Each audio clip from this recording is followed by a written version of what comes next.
In your headlines, intermittent weather continues for the TCI. Mother and son duo Oleantine and Keynard Marinard of BVI could face life in prison. And the Department of Environment and Coastal Resources and the Turks and Caicos National Trust warn not to feed iguanas.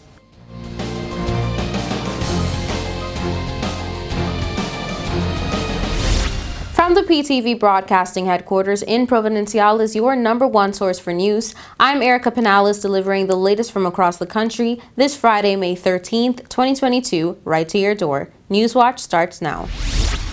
The Department of Environment and Coastal Resources and the Turks and Caicos National Trust are aware of recent social media posts of a celebrity accompanied by a tour guide feeding iguanas. Here's more. The incident reportedly occurred on Little Water Key, also known as Iguana Island. The DECR would like to remind all tour operators and visitors to the island and residents that Little Water Key falls within the Princess Alexandra National Park, a protected area in accordance with the National Parks Ordinance, Ordinance 11 of 1975.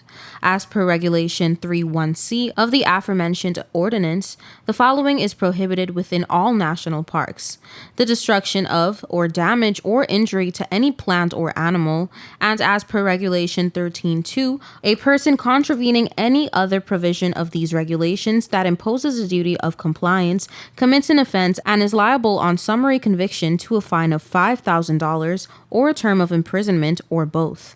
Newswatch learns that this incident is currently under investigation by the DECR. Although many people think feeding TCI's endemic rock iguana is harmless, studies have shown that the long-term effects on diet and behavior can be detrimental to their population as they consume non-native foods harmful to them and become increasingly aggressive towards people and other iguanas. Consuming food such as fruit, granola bars, or crisps will have a severely detrimental impact on the animal's digestive system and overall health.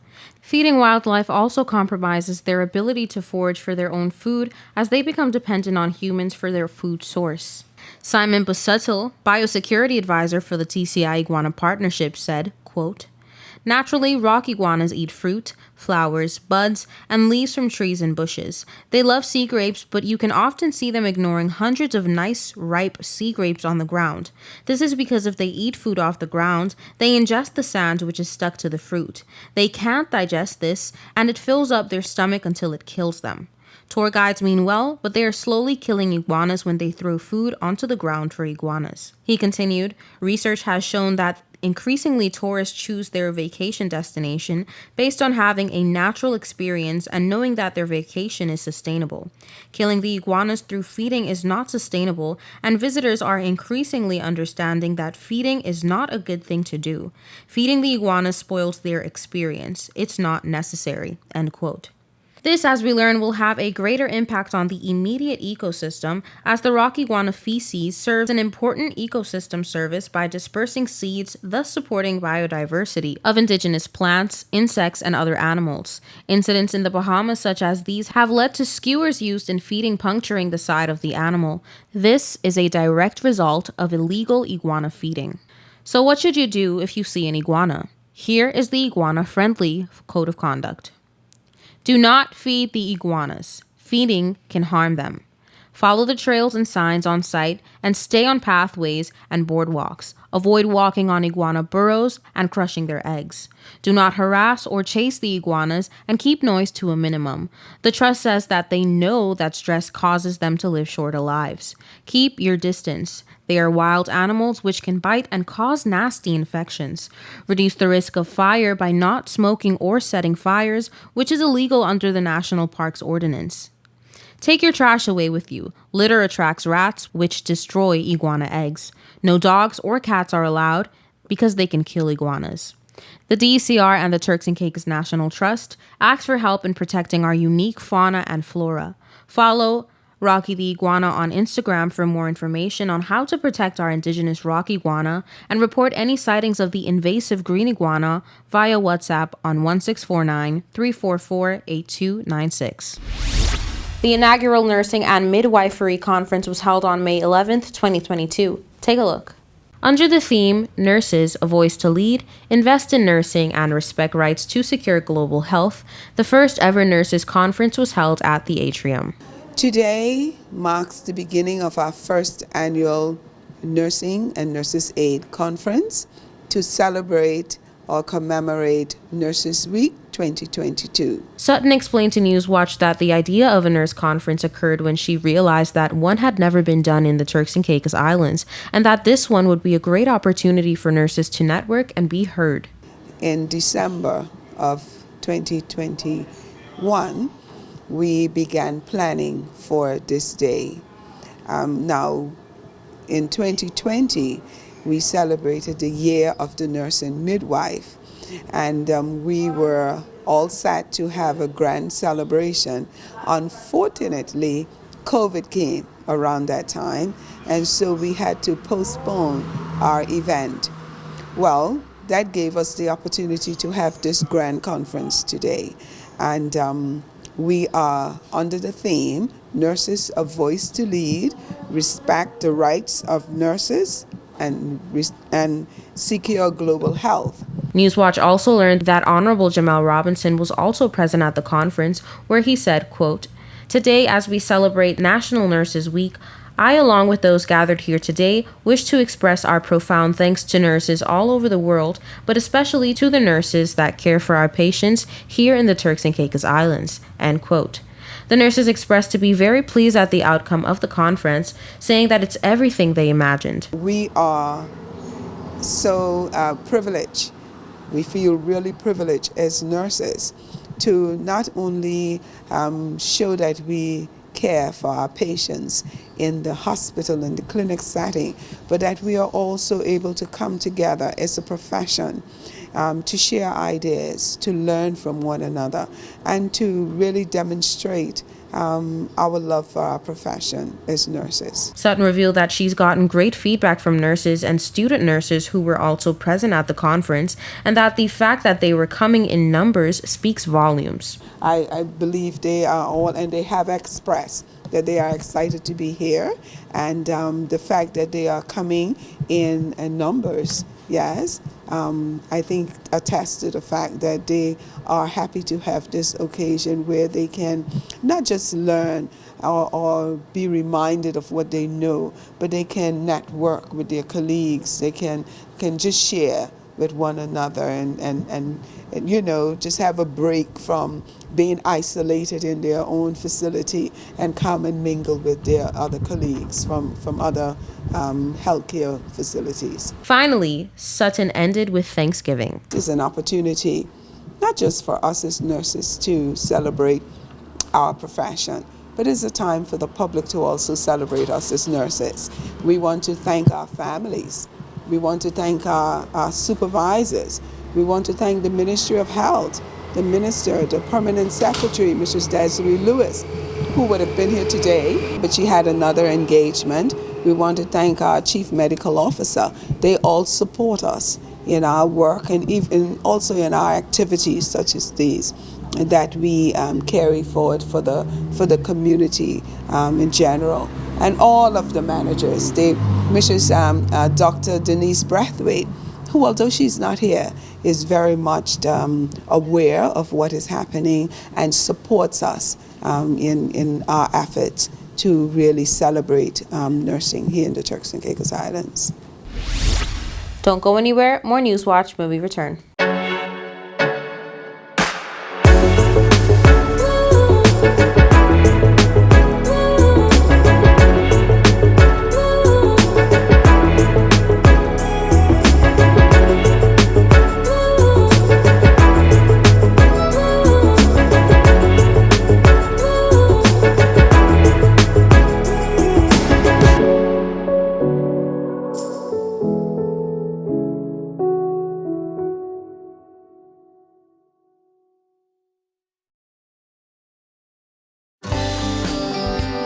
This is a reminder that all PTV service accounts are due on the first day of each month.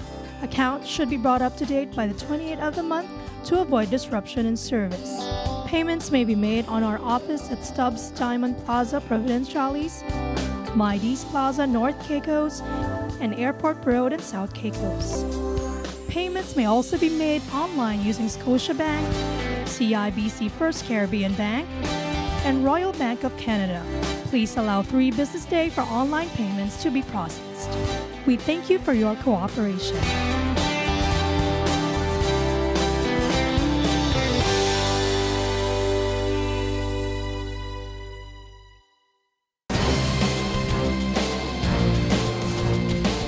Welcome back to Newswatch. Precious Treasures International School secured first place for the second consecutive year in the Fortis TCI National High School Science Debate. We take a look. The debate was held at the company's headquarters on May 3rd to the 5th. The returning champions competed against the second place winner, Marjorie Baston High School. In addition to securing the highest score in the finals, the three-member debate team Rudrash Krajnikanth, Joel Dean, and Savion Rigby also won debates against British West Indies Collegiate and Holy Family Academy during the preliminaries and semi-finals. Second-place winner Marjorie Baston High School won debates against Maranatha Academy and the Clement Howell High School. The debate was streamed live via the company's Facebook page. The format consists of 10 60-minute debates across 3 days with different moods, arguments, stances, and debate teams. The preliminaries were held on days 1 and 2, followed by the semifinals and finals on day 3. This platform allowed students to showcase their ability to form well-constructed arguments, stand firm under intense questioning, and intelligently interrogate their opposition. President and CEO of Fortis TCI, Ruth Forbes, stated, "We are proud to offer this platform for high school students to deepen their understanding of globally significant matters and defend their stances with competence, clarity, and persuasion." She continued, "This year's debate recorded more participating schools with an even stronger level of competition. We wish to extend our appreciation to the TCI Government Department of Education for its partnership in this initiative. Congratulations to the winning school for an outstanding oral presentation and all debate teams for their hard work and courage." End quote. Students on the Precious Treasures International School and Marjorie Baston High School debate team received a 10.2-inch 9th generation Apple iPad and a participant bag. Each student on the winning debate team received a $1,000 educational grant, and the school received $1,000 for its science program. Second place winner Marjorie Baston High School received $500 for its science program, and each student on the debate team received a $500 educational grant. Ex-BVI Premier Andrew Fahey and his counterparts mother and son duo Oleantine and Kaynard Marinard could face life in prison if convicted. The trio has been indicted, and Newswatch has the details. Former Premier of the British Virgin Islands Andrew Fahey and co-accused Oleantine Maynard and her son Kadeem Maynard were on Wednesday charged with conspiracy to import a controlled substance, conspiracy to engage in money laundering, and attempted money laundering. Conspiracy to import carries a maximum sentence of life in prison, with the latter both carrying a maximum of 20 years each. In addition to these possible sentences, the accused may also face seizure of their assets if convicted. The indictment entailed the forfeiture of any property owned by the defendants and proven to have been derived from the conspiracy. If any of the property subject to seizure as a result of any act or omission of the defendant cannot be located, has been transferred, sold to, or deposited to a third party, has been placed beyond the jurisdiction of the court, has been substantially diminished in value or commingled with other property, and cannot be divided without difficulty, then the United States will be entitled to the forfeiture of substitute property. U.S. agents posing as cocaine traffickers from a Mexican drug cartel detained Premier Andrew Fahey in Miami. It is alleged that he agreed to a $700,000 payment to allow traffickers to use BVI ports with an undercover informant. Fahey's co-accused Oleantine Maynard was the port's managing director at the time of the incident. The former premier was granted $500,000 bail with the surrendering of his travel documents and the instatement of an ankle monitor. However, the prosecution appealed the judge's decision, citing that Fahey presented as a flight risk and danger to society. To this, Fahey's counsel for the time being filed a motion to dismiss the appeal and lift the bond. Newswatch will keep you updated as this story develops. Don't touch that remote. We'll be right back. Coming up next is your 3-day weather forecast. This is a reminder that all PTV service accounts are due on the first day of each month. Accounts should be brought up to date by the 28th of the month to avoid disruption in service. Payments may be made on our office at Stubbs Diamond Plaza, Providenciales, Mides Plaza, North Caicos, and Airport Road in South Caicos. Payments may also be made online using Scotiabank, CIBC First Caribbean Bank, and Royal Bank of Canada. Please allow 3 business days for online payments to be processed. We thank you for your cooperation.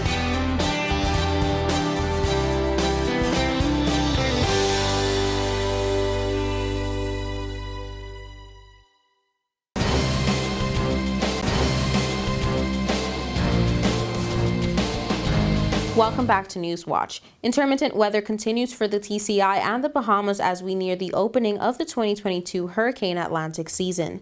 Parts of Provo experienced heavy flooding after a few hours of heavy showers, a good indicator of what works that need to be carried out ahead of the season. Take a look.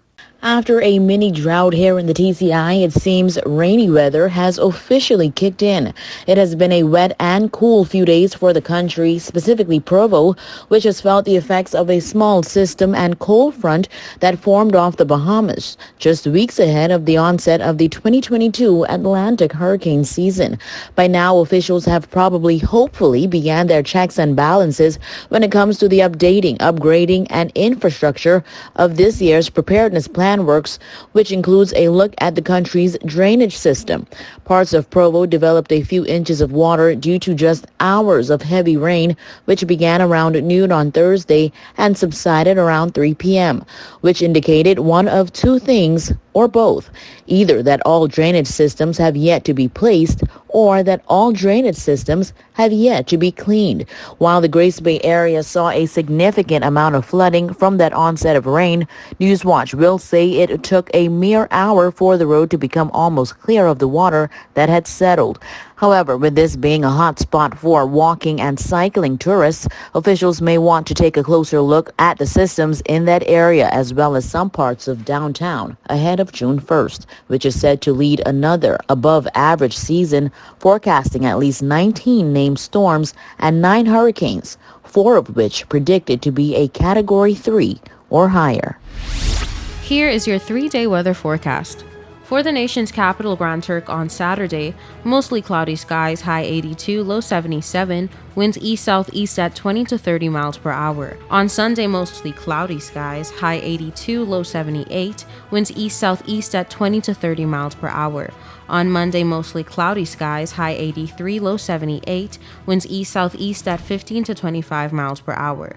For South Caicos on Saturday, mostly cloudy skies, high 83, low 78, winds east-southeast at 20 to 30 miles per hour. On Sunday, mostly cloudy skies, high 83, low 78, winds east-southeast at 20 to 30 miles per hour.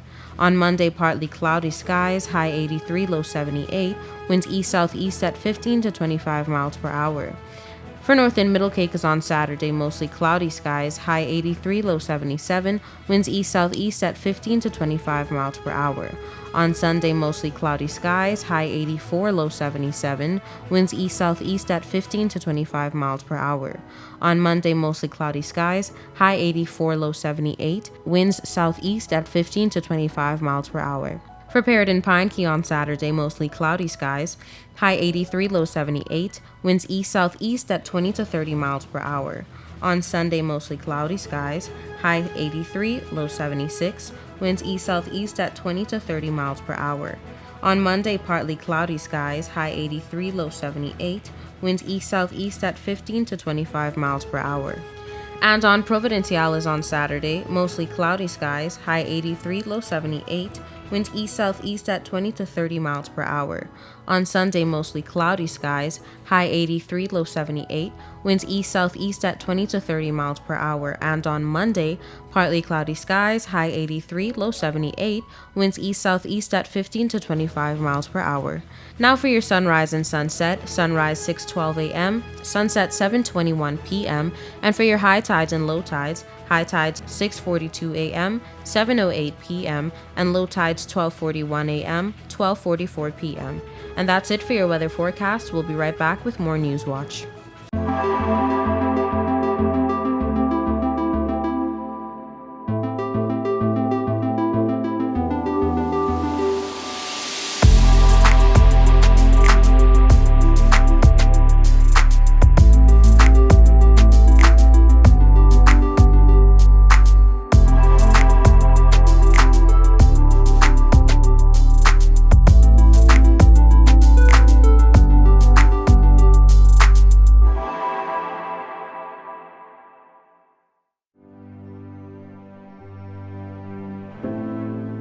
at People's Television, we're more than just your leading news and entertainment services. We are spreading the gospel.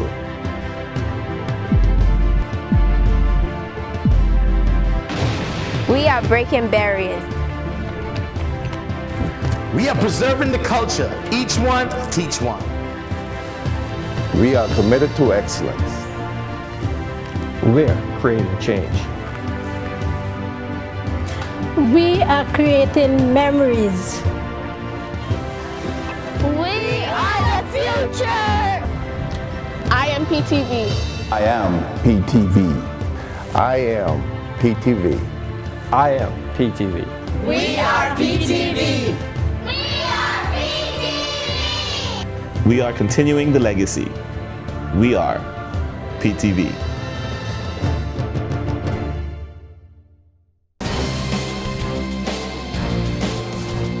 Welcome back to Newswatch. In a previous newscast, Dr. Carlton Mills shares what it took to complete his studies and excel above his circumstances. In this final newscast, he shares the key to maintaining focus to achieve success. Take a look. Dedication, commitment, honesty.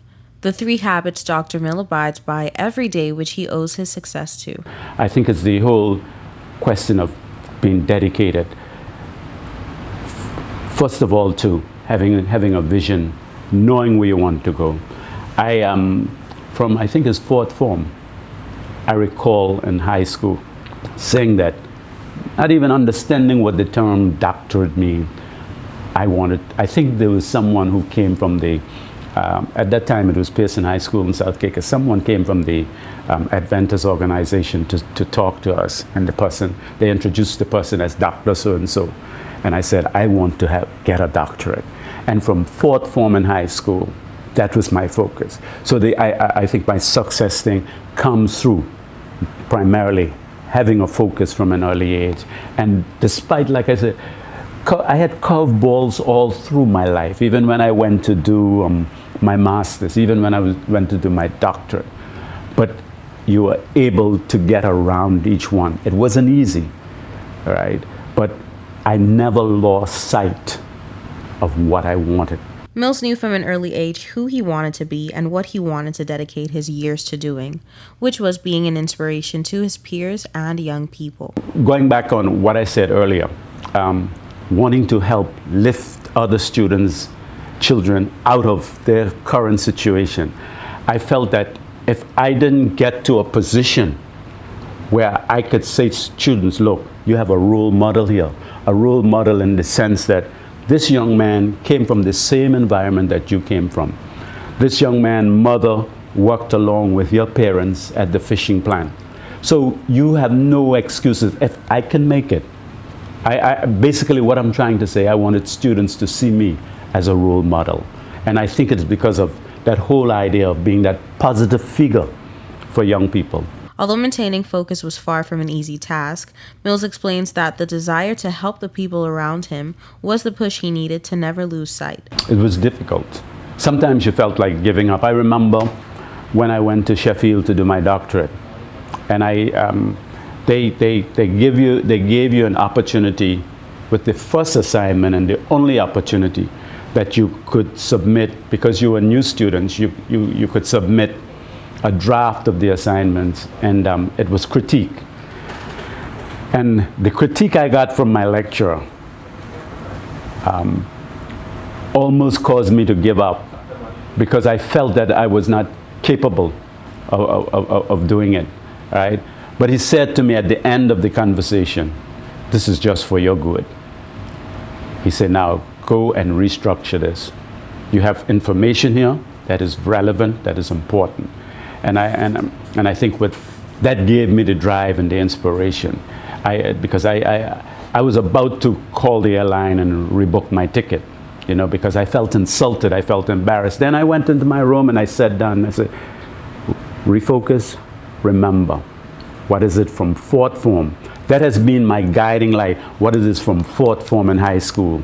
You told yourself, and don't let anything get in the way of it.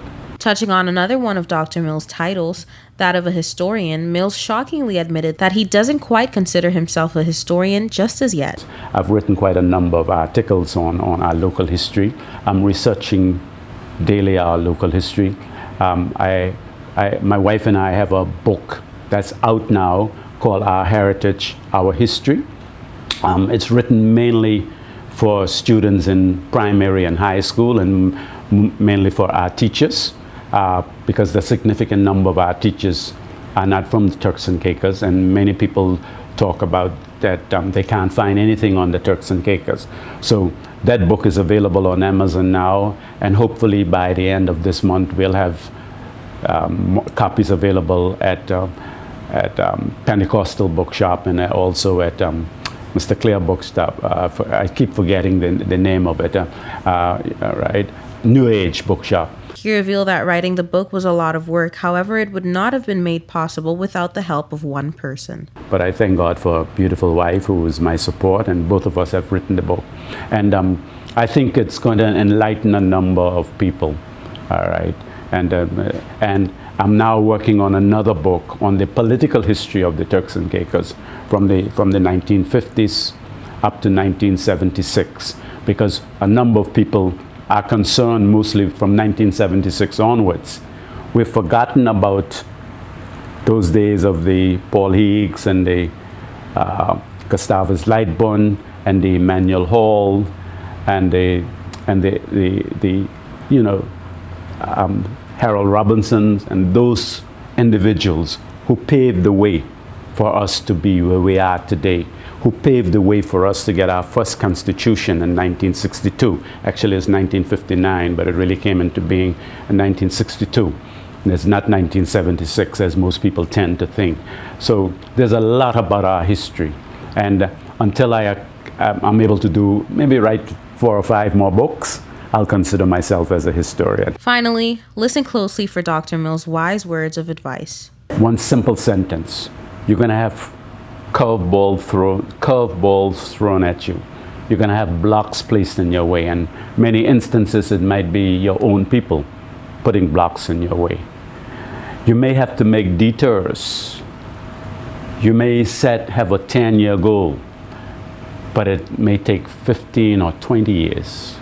The point is, never lose focus of what you want to be. No matter what comes your way, stay focused. And that brings us to the end of this edition of The Real News. I hate to leave you so soon, but of course, you can join us right back here every weekday at 6:30 p.m. and tap into our social media platforms at www.ptv8tci.com. I'm Erica Canales, keeping you informed, updated, and affiliated. Until next time.